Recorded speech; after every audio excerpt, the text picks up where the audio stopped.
Kami dari kelompok 3 akan mempresentasikan novel yang kami baca yang berjudul Surat Kecil untuk Tuhan. Saya Regina Nandayana membacakan sinopsis novel Surat Kecil untuk Tuhan. Saya Triana membacakan unsur intrinsik. Saya Rani menjelaskan unsur ekstrinsik latar belakang. Saya Asifa Siti Fauzia menjelaskan nilai-nilai kehidupan. Saya Putri Sunari menjelaskan tentang kaidah kebahasaan. Saya Sidi menjelaskan struktur. Saya Nopal Kasyani menjelaskan struktur. Sinopsis novel Surat Kecil untuk Tuhan. Di dalam novel Surat Kecil untuk Tuhan yang ditulis oleh Agnes Davonar menceritakan tentang seorang gadis yang bernama Gita Sesa Wanda Cantika yang berjuang keras untuk melawan penyakitnya kanker ganas, yaitu kanker jaringan lunak. Nama panggilan Gita dianoksa mengalami penyakit kanker ganas oleh dokter dan juga diprediksi tidak akan hidup lama lagi. Dalam penyakitnya, dia masih ikut sekolah dan menjalani hidup yang normal. Dalam kondisi melawan kanker ganas, orang tua Keke mengambil langkah untuk mendapat perawatan medis, salah satunya dengan cara operasi. Ayah Keke memberikan berbagai cara, namun hasilnya tidak memuaskan. Jody Aprianto, ayah Keke, tidak pantang menyerah berjuang untuk kesembuhan Keke, buah hati kesayangannya. Sayangnya, upaya tersebut belum membuahkan hasil yang baik dan akhirnya langkah selanjutnya yang harus diambil adalah dengan cara menjalankan kemoterapi. Setelah 6 bulan, Keke melawan penyakit kanker ganas dengan kemoterapi menunjukkan hasil positif, sembuh. Dampak dari kemoterapi menyebabkan kerontokan pada rambut Keke. Sejauh ini, ia telah menjalani 25 putaran kemoterapi. Berkat usaha dan semangatnya, Keke berhasil sembuh. Di tengah kebahagiaan Keke, keluarga dan sahabat, kanker ganas kembali menyerang tubuh Keke. Kanker muncul di bagian kanan alis Keke. Kemoterapi harus dilakukan lagi meski Keke harus kehilangan semua rambut di kepalanya. Namun sayang, kemoterapi tidak lagi membuahkan hasil karena sel kanker di tubuh Keke menjadi kanker kebal terhadap pengobatan kemoterapi.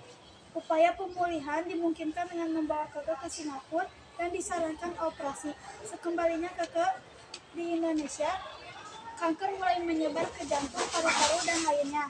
Kondisi semakin memburuk sejak kanker menyerang lagi. Dia dirawat koma selama 3 hari. Berbagai upaya dilakukan namun Keke menghembuskan nafas terakhirnya pada tanggal 25 Desember 2006. Unsur intrinsik. Tema perjuangan hidup, tokoh dan penokohan. Keke bersifat kuat, jujur, cerdas, aktif. Pak Jody pantang menyerah, bijaksana, penuh kasih sayang. Cika dan Kiki baik hati dan selalu menemani Keke, bertanggung jawab, dewasa dan peduli keluarga. Andika kekasih Keke, setia dan perhatian. Sahabat Keke, setia dalam suka maupun duka. Pak Yus sehat dan lucu. Profesor ramah dan pantang menyerah. Latar Jakarta Barat, Banten, Bandung, luar negeri, sekolah, rumah sakit. Alur dan plot. Alur maju, plot tahap perkenalan halaman 5, tahap pemunculan konflik halaman 28, tahap peningkatan konflik halaman 34 saat Keke bermain poli, tahap puncak halaman 39 saat Keke sedang diperiksa dokter, tahap penyelesaian konflik halaman 79 sampai 80 pada saat penyembuhan melalui kemoterapi. Sudut pandang, tokoh utama menceritakan dirinya sendiri. Amanat, setiap orang harus menghadapi dan menjalani kehidupan yang penuh perjuangan agar merasakan kebahagiaan dalam hidupnya. Gaya bahasa hiperbola, personifikasi, klimaks, ironi, antitesis, satire, litotes, anastrop, paranomania, penparanis, paralitis, apostiop. Unsur ekstrinsik latar belakang. Agnes Davonar adalah seorang fenomenal dalam dunia sastra Indonesia. Ia memulai karirnya sebagai seorang penulis amatir di sebuah blog.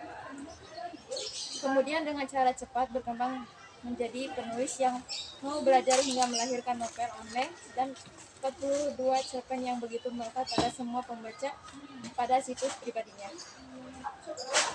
Tak heran bila sebuah kutipan sebuah partai, sebuah informasi mengatakan bahwa sulit mencari karya dari Agnes Davonar. Keunikan sendiri terdapat dalam nama Agnes Daponar. Agnes berasal dari namanya, sedangkan Daponar diambil dari nama adiknya. Jadi mereka adalah dua bersaudara yang bersatu dalam sebuah karya. Agnes Daponar lahir di Jakarta 8 Oktober, sedangkan Daponar lahir di Jakarta 7 Agustus. Mereka adalah saudara yang berada di lingkungan sini. Nilai kehidupan agama. Dalam novel ini tergantung nilai keagamaan yang Islam dan mengajarkan kita untuk lebih banyak bersyukur kepada Tuhan dan tidak menyombongkan diri kita. Nilai moral. Terkadang nilai moral yang amat baik yaitu di saat teman Keke mengejeknya. Ia tetap dalam dan hanya tersenyum dengan ejekan itu.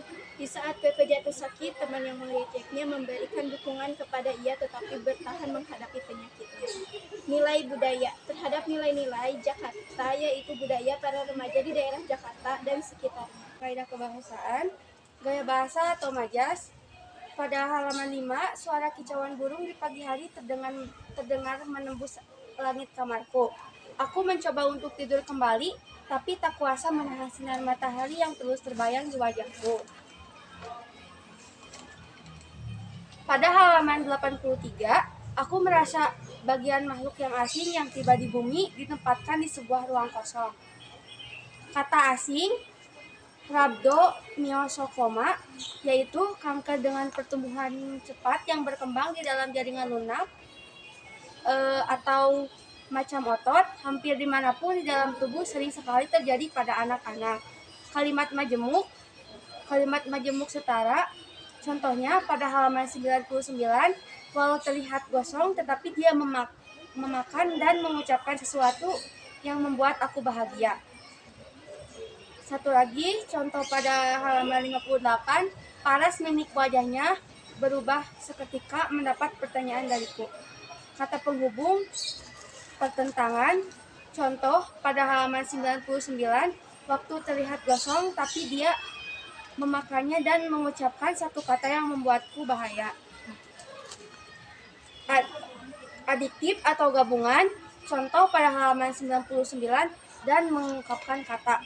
Struktur, orientasi. Buku ini merupakan salah satu hasil karya sastra Agnes Daponar yang menceritakan ulang kisah pilu seorang gadis yang bernama Keke yang terkena penyakit langka yaitu Rhabdomyosarcoma atau bisa disebut kanker jaringan luka lunak. Yang keduanya ada komplikasi. Ketika Keke dinyatakan sembuh pada 2 tahun kemudian, kanker itu kembali tumbuh mematikan di tubuh Keke. Keke ditolak di berbagai rumah sakit dan ratusan dokter memprediksi bahwa hidup Keke tidak akan lama. Tetapi ayah Keke terus berusaha demi kesembuhan anaknya.